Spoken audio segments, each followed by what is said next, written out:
Welcome to Spokane Talks, where you'll find the latest in community news, views, and conversation. Now, join your host to hear what Spokane's talking about. Welcome to Spokane Talks on Fox 28. Three great guests today. One is Bobby Enslow with Indaba. Here's a guy that started out, opened one coffee shop, and has 5 of them now. A great story of a small business. I think you'll enjoy that. Then Clyde Hawsey and Tom Lienhard from Avista will talk about gadgets for your home. It's a good one to watch. It might even save you some money. And then Brady Magruder sits down with a high school senior from Lewis and Clark High. And that's Josh Hechtman, and he's recycling. What's he recycling? Well, stay tuned and find out. Here at Creative Music Learning Center, we are dedicated to your learning no matter where you are on your journey. Whether you are a beginner, a casual player, or need some brushing up on technique, we are here for you. When you begin lessons with us, our teachers take the time to understand what kind of learner you are and how we can help you further your knowledge, offering a variety of instruments including piano, guitar, voice, violin, and more. We are here and ready to get started with you. Here at River Ridge Hardware Garden Center, where we have all the plants and flowers that will spruce up your yard, from the lilacs for Spokane's Lilac City to awesome hanging baskets and pots that you can actually put the hanging baskets in. Here at River Ridge Hardware, we want to help you set up your landscape needs. Neighbors helping neighbors at River Ridge Hardware.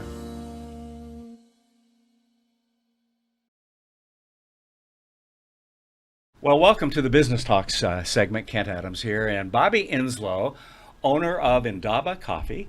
And in the last year or so, you brought your wife in. So it's really a family affair now, isn't it? It is, yeah. She left her job of 12 years to make it a true family business. Yeah. And we live and work in West Central, and we have a couple other shops downtown. Right. And you started in West Central, right? Mm-hmm. In what, 2009? Do I have the year right? 2009, started in West Central. Yeah. My pastor planted the seed of, hey, you should move back and start a coffee shop. shop. You have to listen to your pastor. Once in a while, he's right. It took a year for me to get there. Did it? But and some experience in South Africa and things, but it's, looking back, it's been like the most phenomenal ride. And what was the turning point to decide to actually do it?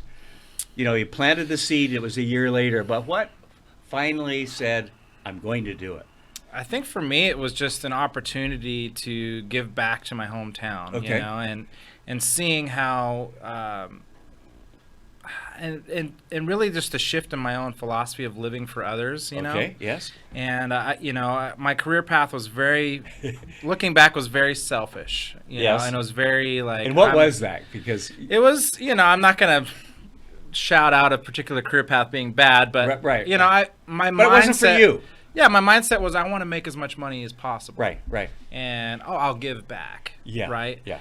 And I never really thought of what if I could turn my career into giving back? Yes. And what if I could create something and that actually gives make back? a living and and why can't I do it now? With what I do, and right. So I actually fell in love with coffee through that process. Just the ability to have a positive impact in a neighborhood and even just people on a daily basis, and then growing it to create jobs and equip people and then we do give back a meal for every bag of coffee we sell. We do give back in those ways too. Sure.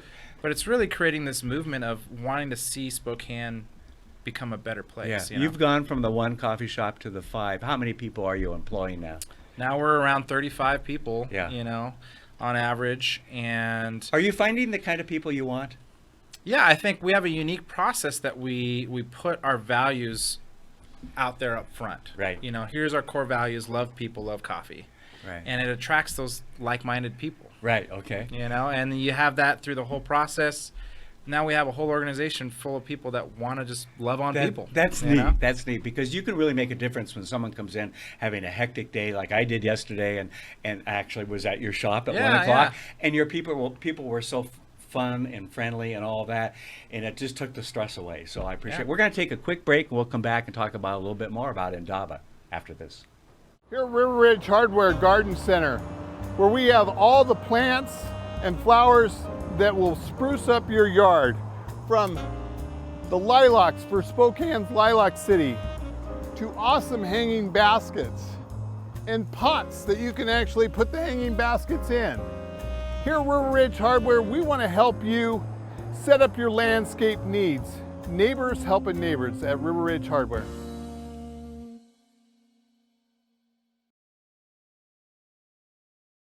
Welcome back. Bobby Enslow from Indaba, who really part of your charter, and I mean that's comes from within, Right. is to give back to people and to help people and to develop a community. You've done that in West Central. You're doing that in Kendall Yards, which was Right. great. And downtown, your place downtown was just fun and exciting and full of spirit and everything else yesterday. I enjoyed that. What drives you to do that? I think ultimately, this is my hometown. This is where I was Okay. raised, and there's just this deeper sense or deeper calling, you know, to want to do more, to give back, and my faith plays a big part of that. Okay. I'm a Christian. And I follow, that, and so that just really inspired me to really love on people well, Yes. and just to grow the prosperity of the city, Yes, yes. And it's been cool to see Spokane over the last 10 years do Right. that and transform. And, there's obviously a lot of work to do. Right. Our West Central location, the original location, was actually across the street from one of the emergency shelters. Okay. And so we're still actively aware of, there's a lot of work to do, Yes. to help our neighbors, and we do our part by trying to employ people, equip them, give them jobs. Yeah. We're actually working on creating a job training program, and nice. try to give people some soft skills. And so I feel like, ultimately seeing people given a second chance, seeing those people kind of rise up and make something of themselves, and that really gets me inspired and charged up, And There's so- a good coffee community here, isn't there?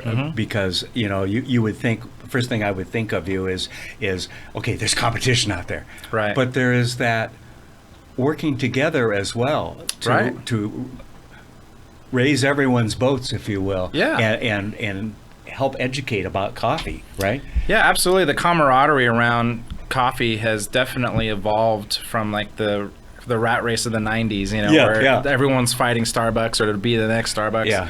And it's become kind of like craft beer. There's a camaraderie, a sharing of knowledge, that idea of rising tide, And it's been fun seeing that in Spokane and just connecting with different people around town. And We have just a growing. few seconds left, but you're going to be doing something this fall. What is it? I'll be teaching at Whitworth. All right. Yeah, a leadership course down there, and it's going to be another way to give back and hopefully empower others to do the same and be better leaders. So Wow. Well, you're a good example of, in business and in giving back and engaging your employees and reaching out to the community. We should all strive to be a Bobby Enslow. So you're doing a good thing. You can pay me later. No, Bobby, thank you for what you do. Okay, Appreciate it. It's great. Thanks for watching. Clyde Hawsey, host of our House to Home program, sits down with Tom Lienhard from Avista to talk about gadgets that will help improve your home. Here at Creative Music Learning Center, we are dedicated to your learning no matter where you are on your journey. Whether you are a beginner, a casual player, or need some brushing up on technique, we are here for you. When you begin lessons with us, our teachers take the time to understand what kind of learner you are and how we can help you further your knowledge, offering a variety of instruments including piano, guitar, voice, violin, and more. We are here and ready to get started with you. Welcome to another House to Home. I'm Clyde Hawsey, and joining me today is Tom Lienhard with Avista, energy efficient engineer, and he has some great ideas that we can apply in our own home at relatively inexpensive dollars, right, Tom? You bet. Can you fill us in what you've got here? Sure. I brought in a couple of devices here that are low cost, but really can help your home. Right. If you have some can lights, and sometimes people have can lights that are on on an angle, like they're on a ceiling going up sideways. This particular can light has the ability to change the turret, so you can point that can. You can actually adjust it to where you're sitting, right? Yeah, you can point it down. And these can lights are starting to be less and less money all the time, so good thing to take a look at. And you don't have to change the bulbs as often either, because a lot of can lights are up high where you need a special ladder. So these are really good, folks. You have to use those. Then I like to tell people about smart strips. These are the dumbest of the smart strips, but they work quite well. This is for either a computer or video, where you'd put the TV into this control plug, and then you put the things that you want to shut off when the TV shuts off over in the green. And then in the red, you can plug in the things that you want to stay hot all the time, like your cable or your DVR. And that way, when your TV goes off, all the other things that you don't want to be on and using energy when you don't need them will go off as well. Because they're all tied together to the TV, and that's what Correct. you want to. Same is true of a computer. You put your main computer on here, you put the sound system printers on this Sure. over here, and then maybe you put your cable internet on one of these. And so when your computer goes into shutdown mode, it drops enough that this recognizes it, and it'll shut down all the other. I really think that's a very peripherals. smart strip, okay? It's Okay. not a dumb All smart right. strip. This is It's the a smart dumbest one. smart strip we've got. Okay, what else do you have there, Tom? Well, I just wanted to show people that in the libraries locally in the Northwest, in both Eastern Washington and North Idaho, we've put these kilowatt meters in. So if you're concerned about how much something's taking, Right. you can plug it into this device and read the instructions, find the instructions online when you get your device, and it'll tell you how much energy that would take, how much it's taken instantaneously, and it'll tell you how much it would take in a year if you were to run it all year long like that. And that's all down to dollars and cents then when you add them all up, right? Correct. If you put in, you do have to put in how much you pay per kilowatt hour, which means you might have to go to your bill and look that up.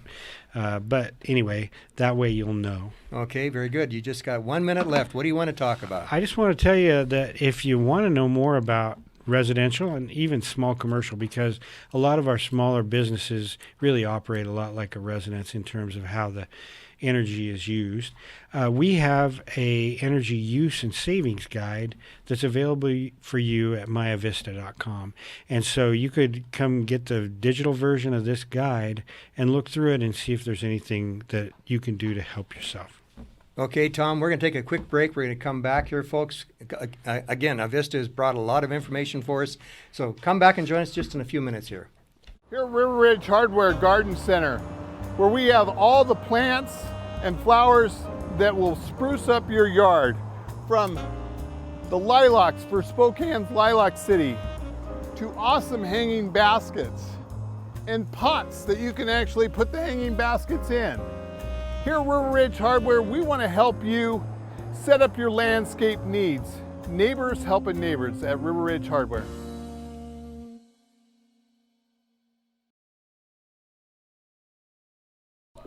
Welcome back, folks. I'm Clyde Hawsey with House to Home, and again, I'm Tom Lienhard with Avista, energy efficient operations at Avista. Tom, we've been talking about ways how to save money on the existing system, but I wanted to share with everybody, sometimes it's a point of identifying and putting a new system in. We got just a couple minutes, Tom. Talk to us. What are the real important things that when you should be asking questions?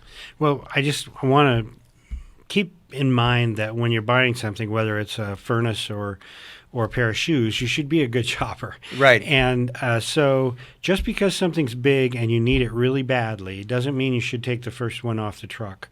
In fact, I believe that a homeowner should probably go through their different large appliances and say, what am I going to do if I need a new one of these? And have it in your mind how to replace that in the first place. Then when you're about ready to do it, I always just advise people to get more than one bid. And then when you get more than one bid, make sure that they split out the cost of the materials from the labor. Right. So that you will always be able to look at 2 or 3 different contractors and know which one's giving you the best deal. Well, you know, Tom, and I've shared this story with you, and I'm sharing with you folks. I've had my system done at my own home. I spent almost $10,000, and the point being, I try to understand it and I research as much as I can, and we don't have all the answers all the time. And so whoever you choose is how successful it's going to be. And we were fortunate, but we found out there was a little problem, a glitch. We had a high energy heat pump put in, but they came back and they corrected it. And not every time will you find the right contractor that's going to do that. Ask for referrals. Ask for listings of people who have been satisfied. Ask questions is what we're trying to say. Am I right, Tom? Yeah, you're absolutely right. And there's nothing different about your home than many other things that your friends and you work on together. So see if your friends have done this too and ask their help. Well, and that's one of the things they even brought along here today to even take a look at is, see, your heating bills will just go up and down according to the season. And here again, this is an example.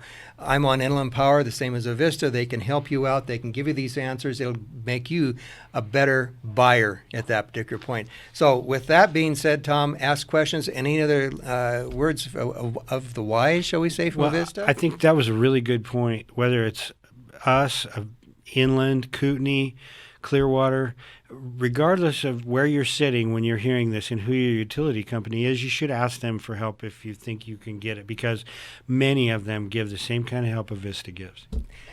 Folks, you've heard it from the experts. Again, thank you to Avista. We appreciate it. Come back and join us next time on House to Home, and Avista will be right there with us. Thank you again. With our desire to highlight youth in our community, Brady Magruder, host of Youth Spotlight, sits down with Josh Hechtman, a senior at Lewis and Clark High School, to talk about recycling food.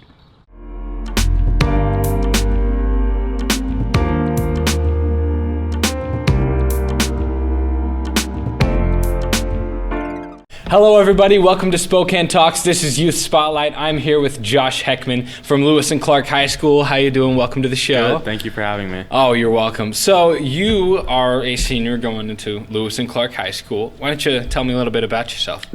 So like you said, I'm a senior at Lewis and Clark High School, and I started a food recovery program called Reproduce 81 there. And we expanded to Shadle Park towards the end of last year, and now looking for more schools. But we recover food that students would otherwise throw away, and we distribute that food to students in need at that school. Wow, that's awesome. Yeah. So Reproduce 81. Why don't you tell me a little bit more about how it works? How did you get it started? So towards the end of my sophomore year in high school, I came to my counselor with the idea. Just seeing how much food was wasted, and realizing like there's a better way to take that food and put it to good use. So came to her with the idea and just met with the right people, met with Councilwoman Kate Burke, and she kind of guided me in the right direction for funding, who to talk to, who to connect with just to get it going, and talked with our Director of Nutrition Services and kind of just had some hurdles to jump through to get it going. But luckily, towards the beginning of my junior year in high school, we had it fully started. Their food recovery was happening. We were also providing volunteer opportunities to the members as well. So yeah. That's really cool. Yeah. I think that's also great how a student of your age, and you're 17 years old, right? Yeah. 17, to be able to speak out and to reach out to councilwomen and people like Kate Berg who can help you out with that. People your age who can have a voice. Mm-hmm. So it's been really great to me, and I know I've been lucky to have that support and had the ability to have someone as high up as Kate in the city to help me out with this, but also really been amazing to see I can take my passion and use it to help my community. So if other students and other people have a certain passion and they want to use it to benefit the community, I think there are people to reach out to who can help that and make that happen. Right, that's great. So real quickly, why don't you describe how the process works? Okay, so we recover food from students, so non-perishables right now, in bins set up throughout the school and throughout the cafeteria. And we distribute that to students in need at that school. We also provide different volunteer opportunities, so we have partnerships with House of Charity, Second Harvest and stuff, and we allow our members to volunteer in the community as well. That's really cool. Yeah. I think that's also great because there's a lot of people who throw away those food, and then there's more people who would rather eat that food. Yeah, exactly. And it's been great to have just our school in particular, have people coming together to help fight waste and feed the students in need. That's really awesome. Cool. Yeah. So we're going to take a quick break, and when we come back, we'll talk about more about how people can get involved in the future of Reproduce 81. So we'll take a quick break. We'll be right back. Welcome back to Spokane Talks. This is Youth Spotlight. I'm your host, Brady Magruder, and I'm here with Josh Hechtman from Lewis and Clark High School. So before the break, we talked about Reproduce 81 and how the process works, how you got it started. And so I'm wondering now about what the future is for Reproduce 81. So definitely keep going and keep expanding and keep helping to end food waste and feed students in need. I think every school in the state and the nation should have a program similar to Reproduce 81 because it's such an easy process to implement, but it has such a huge impact on these students. So the goal is just to keep growing and keep expanding and to keep feeding students in need. Right, that's awesome. Yeah. And earlier we talked about how you are finding new ways to make sure that food isn't wasted. Like a lot of kids would want to throw away certain vegetables and certain things that are on their plate versus when you mix them together with the foods or something like that, you find it a lot easier for kids to be able to eat it and not necessarily worry about it. Mm-hmm. Like for me, that's with mushrooms. I don't like mushrooms. I'm not a fan of mushrooms. But when my mom mixes them in with spaghetti or something like that and I don't necessarily see them, I don't even really taste them at all. Mm-hmm. And I eat them and I still get the added nutritional benefit from it. So I think I know different cultures have different school lunches, but I know in America specifically, everything is separated on a tray. And I think that leads to food waste because if I'm a student, I don't like broccoli, but I see a separate thing of broccoli, I'm not going to eat it. Versus if food is mixed in a stew or a curry or a soup, like Eastern Asian or Southeast Asian cultures, I think that really eliminates food waste. So going in the future, that's something I want to research and look at is how different cultures growing and cooking practices, especially in school lunches, contribute to food waste. Cool. Yeah. That's really cool. So how can people reach out to you if they want to help expand Reproduce 81? So we have an email. It's reproduce81@gmail.com. And we also have a website on Spokane Edible Tree Project. And then you go to programs and you'll find Reproduce 81 there. And you can reach out via the website too. And then we also have an Instagram that you can DM me on. It's Reproduce 81. And I'd love for people to reach out and expand the program and just even end food waste at their home and help take initiative at their home as well. That's really cool. Yeah. I'm excited to see your program grow. This is very exciting stuff. Thank you so much for coming on the show. It was really, really nice to meet you. So thank you for tuning into Spokane Talks, and we will catch you next time. Cindy Hval is a freelance columnist and correspondent for the Spokesman Review and author of War Bonds, Love Stories from the Greatest Generation. The view from her porch is usually sunny. Welcome to my front porch. This week our setting is my friend Ryan and Robbie's front porch, also the home of Spokane's famous Hobbit house. Every now and then, it's good to ponder one's mortality, to realize how quickly one can slip through this mortal coil. I had one of those moments the last time I went swimsuit shopping. My life didn't flash before my eyes, but all I could think about was how I didn't want to spend my final moments on Earth trapped in a department store fitting room. Somehow, I'd gotten the halter top of a two-piece bathing suit on backwards, and it was darn near impossible to remove without strangling myself. When I finally got free, the clerk tried to sell me a tankini. I thought a tankini was a really big martini. But no, it's a full cover swimsuit top. The bottom half featured rows of ruffles. Seriously, I haven't worn ruffles since I was a toddler. As I scoured the store for an attractive, age-appropriate one piece, I found a lot of skirted suits. I have one of those at home. Once in the water, the skirt floats up and billows around you like a manta ray. And when you emerge from the water, it sucks against your legs like a second skin. No thanks. As I left the mall, I spotted a friend who knows how much I loathe swimsuit shopping. "You need a miracle suit," she said. I agreed the situation was dire enough to warrant divine intervention. But it turns out Miracle Suit is a brand of swimwear, and you can order them online. My friend whipped out her phone and showed me a website filled with some fabulous suits. Her phone glowed, bathed in a heavenly halo of light. I went home and immediately ordered a bathing suit. When it arrived, it fit perfectly And I'm able to get it off without strangling myself. Miraculous indeed. And that's the view from this front porch. Thanks for watching Spokane Talks on Fox 28. See you next week. Spokane Talks is about you. Give us your feedback and comments at info@SpokaneTalksMedia.com. Spokane Talks is everywhere you are. Find us on Facebook, YouTube, Twitter, Spotify, Apple Podcasts, and SpokaneTalksMedia.com.